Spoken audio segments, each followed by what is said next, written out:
entre poder e direito. Com todos os problemas, equívocos, idas e vindas, coalizões pouco recomendáveis, fruto do sistema político partidário e eleitoral legado pelo general Golbery com o pacote de abril, foi contra o modelo implantado pela reforma tucana que se ergueram os governos Lula e Dilma, ou que André Singer designa como o lulismo e eu designo como construção da cidadania ou a conquista da democracia como criação e consolidação de direitos. E agora vem, então, o que aconteceu com as classes sociais. Tudo bem como tempo? Então, estudos, pesquisas e análises mostram que houve uma mudança profunda na composição, não na Constituição, mas na composição da sociedade brasileira. Constituição significa aquilo que tem um fundamento originário e opera a partir desse fundamento. Composição significa o modo como se agrega, soma, diminui, aumenta e por aí. Então, houve uma mudança não na Constituição da sociedade brasileira, mas na composição dela, né?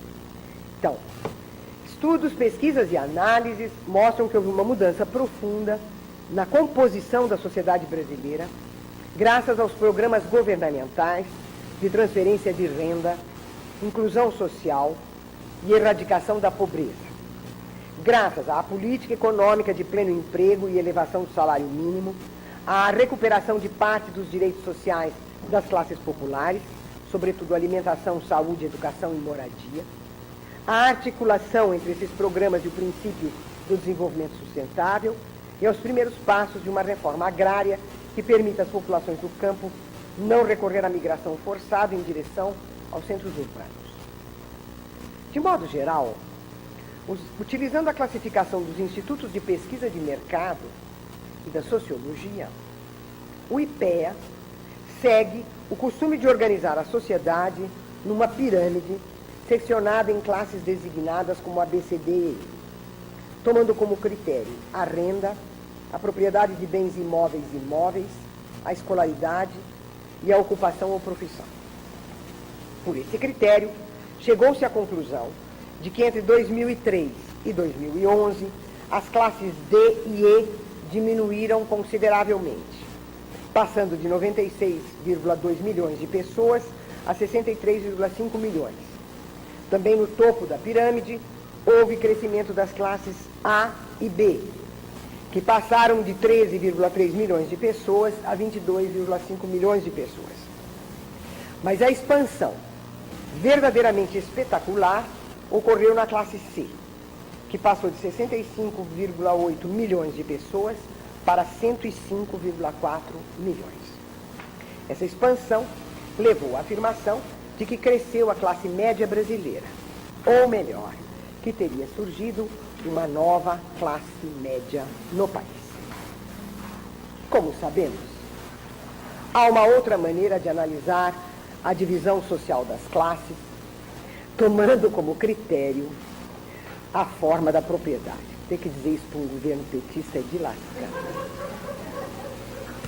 Então, das classes tomando como critério a forma da propriedade. Dizendo o óbvio ululante. No modo de produção capitalista, a classe dominante é proprietária privada dos meios sociais de produção, capital produtivo e capital financeiro. A classe trabalhadora, excluída desses meios de produção e neles incluída como força produtiva, é, entre aspas, proprietária da força de trabalho, vendida e comprada sob a forma do salário.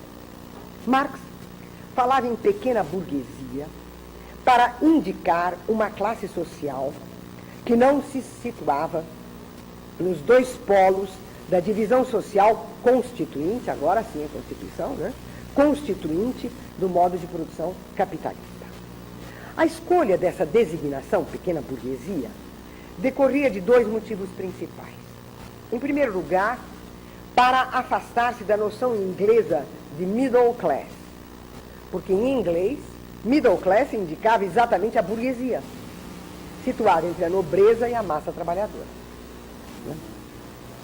Em segundo, tanto que os equívocos que vêm quando se traduz sociólogo inglês para o português é uma tragédia, porque quando ele fala middle class, ele não está falando do que nós entendemos por classe média, está falando da burguesia.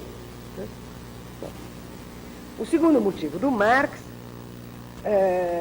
foi indicar, por um lado, a proximidade social ideológica dessa classe com a burguesia e não com os trabalhadores. E, por outro, indicar que, embora ela fosse proprietária privada, não fosse proprietária privada dos meios sociais de produção, entretanto poderia ser proprietária privada de bens imóveis e móveis. Uma palavra, encontrava-se fora do núcleo central do capitalismo. Não era detentora do capital e dos meios sociais de produção. Perdão.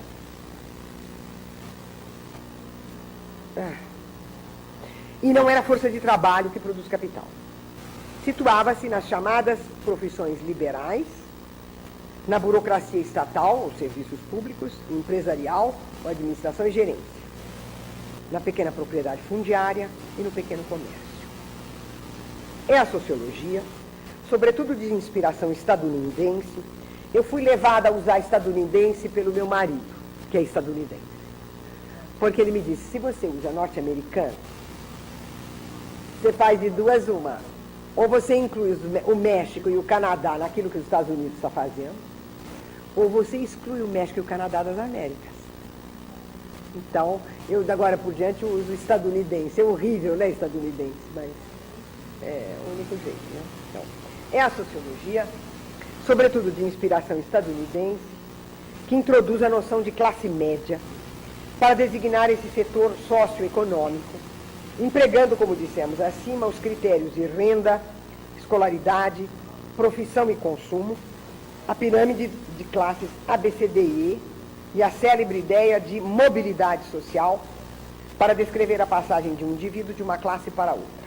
Eu vou ler a notinha que eu fiz sobre a noção de mobilidade, porque é com ela que o IPEA também está trabalhando para explicar por que tem uma nova classe média. Uma bruta mobilidade social. A noção de mobilidade social, vinda da ideologia liberal, tem como referência os indivíduos e não as classes sociais. Desconsidera, portanto, o fato de que a divisão das classes permanece sem qualquer mudança, embora os indivíduos possam passar de uma classe para outra, sem que se altere a forma da sociedade. Se o que determina a forma de uma sociedade é a forma da propriedade dos meios sociais de produção, responsável pela divisão social das classes, então, o fato de indivíduos mudarem de classe social não altera em nada a forma da sociedade. Em suma, a ideia de mobilidade social permanece no plano do aparecer social e não alcança o ser da sociedade. Bom, agora eu fiz uma observação que vocês vão ver que está iluminada aí de amarelo na página 9, que é um pequeno parênteses sobre aquilo que é o interesse maior que eu tenho a escrever esse papel aqui. Né? Então, a nota diz o seguinte, porque tem os que estão nos ouvindo, então vou ler esse parênteses. As refutações mais contundentes desse tipo de descrição das classes sociais, né, e da mobilidade encontram-se nas pesquisas de Gessé de Souza, que foram apresentadas em 2 livros e no seminário que ele realizou aqui na Fundação, que foi transmitido, né, por internet, e nas pesquisas de Celi Scalon e André Salta, que são mencionados por Carlos Henrique Pissardo no artigo que foi publicado na Carta Maior de 19 de julho, que eu recomendo vivamente que quem não leu, leia o artigo do Pissardo. Né? Então, como esses elementos são do conhecimento de todos, eu não vou repeti-los aqui. Mas em todas essas refutações, né, o que se vê é o crescimento da classe trabalhadora e não o surgimento de uma suposta nova classe média. O artigo de Pissardo é particularmente importante porque com esses dados ele se volta para a análise das manifestações de junho de 2013 para mostrar que foram majoritariamente de classe média no sentido clássico deste conceito, porque, de fato, essa classe foi menos favorecida do que a classe trabalhadora com os programas sociais do governo Lula e manteve padrões tradicionais de vida e consumo. Por exemplo, continuou com a educação privada, os planos de saúde privados, o uso de empréstimos bancários para aquisição de imóveis em condomínios e veículos, etc. Então, o que o Pissarro mostra é que havia vários motivos para essa classe estar descontente ou querendo mais. E ela foi para a rua. Né? Ela, majoritariamente, foi ela que foi para a rua.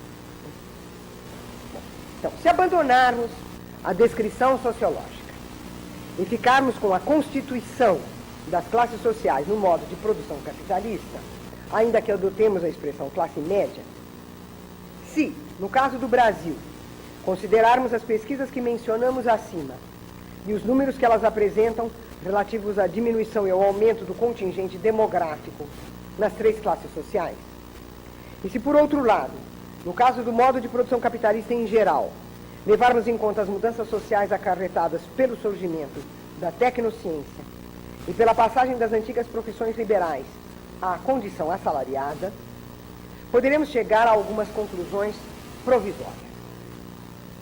Primeiro,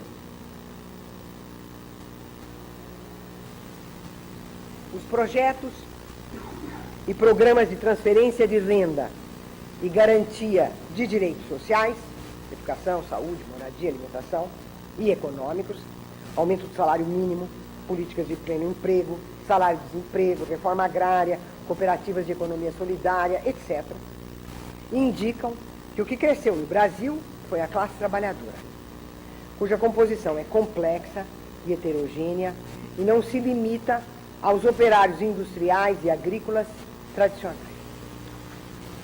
Segundo, o critério dos serviços, como definidor da classe média, não se mantém na forma atual do capitalismo por dois motivos.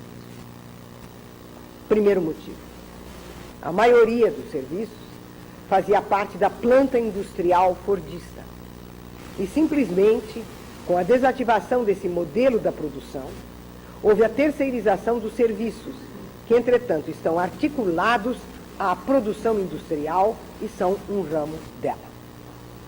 Segundo, a ciência e as técnicas, chamada tecnociência, se tornaram forças produtivas. E os serviços por elas realizados, ou delas dependentes, estão diretamente articulados à acumulação e reprodução do capital. Em outras palavras, o crescimento de assalariados no setor de serviços não é um crescimento da classe média, e sim de uma nova classe trabalhadora heterogênea, definida pelas diferenças de escolaridade e pelas habilidades e competências determinadas pela tecnociência. De fato, no capitalismo industrial, a ciência, ainda que algumas delas fossem financiadas pelo capital, se realizava em sua maioria em pesquisas autônomas, cujos resultados poderiam levar a tecnologias aplicadas pelo capital na produção econômica. Essa situação significava que cientistas e técnicos pertenciam à classe média, no sentido marxista do termo. Hoje, porém, as ciências e as técnicas tornaram-se parte essencial das forças produtivas e, por isso, cientistas e técnicos passaram da classe média à classe trabalhadora, como produtores de bens e serviços articulados à relação entre capital e tecnociência. Dessa maneira, renda, propriedade, escolaridade não são critérios para distinguir entre os membros da classe trabalhadora e os da classe média. Nós temos os cientistas com a máxima escolaridade, possivelmente recebendo verdadeiras fortunas do capital, mas eles estão da classe trabalhadora, constitutivamente. Terceiro, o critério da profissão liberal também se tornou problemático para definir a classe média, uma vez que a nova forma do capital levou à formação de empresas de saúde, advocacia, educação, comunicação, alimentação, ou seja, a mercadoria em escala planetária. De maneira que seus componentes se dividem entre proprietários privados e assalariados. E esses devem ser colocados na classe trabalhadora. 4. A figura da pequena propriedade familiar também não é critério para definir a classe média, porque a economia neoliberal, ao desmontar o modelo fordista, e foi por isso que eu passei tanto tempo lá no início falando da desmontagem do modelo fordista, é por isso, né? Porque a economia neoliberal, ao desmontar o modelo fordista, fragmentar e terceirizar o trabalho produtivo em milhares de microempresas, grande parte delas familiares, dependentes do capital transnacional, transformou esses pequenos empresários em força produtiva, que juntamente com os prestadores individuais de serviços, seja na condição de trabalhadores precários, seja na condição de trabalhadores informais, é dirigida e dominada pelos oligopólios multinacionais. Em suma, os transformou numa parte da nova classe trabalhadora mundial. Restaram, portanto, as burocracias estatal e empresarial, os serviços públicos, a pequena propriedade fundiária, o pequeno comércio não filiado às grandes redes de oligopólios transnacionais, isto é, que não são franquias, né? E os profissionais liberais ainda não assalariados como espaços para alocar a classe média. No Brasil, essa se beneficiou com as políticas econômicas dos últimos 10 anos, cresceu e prosperou, mas conforme Scalon e Salata, não no mesmo grau, nem na mesma intensidade que a classe trabalhadora. Assim, quando dizemos que se trata de uma nova classe trabalhadora, consideramos que a novidade não se encontra apenas nos efeitos das políticas sociais e econômicas, mas também nos dois elementos trazidos pelo neoliberalismo, quais sejam, de um lado, a fragmentação, terceirização e precarização do trabalho, e de outro, a incorporação à classe trabalhadora de segmentos sociais que nas formas anteriores do capitalismo teriam pertencido à classe média.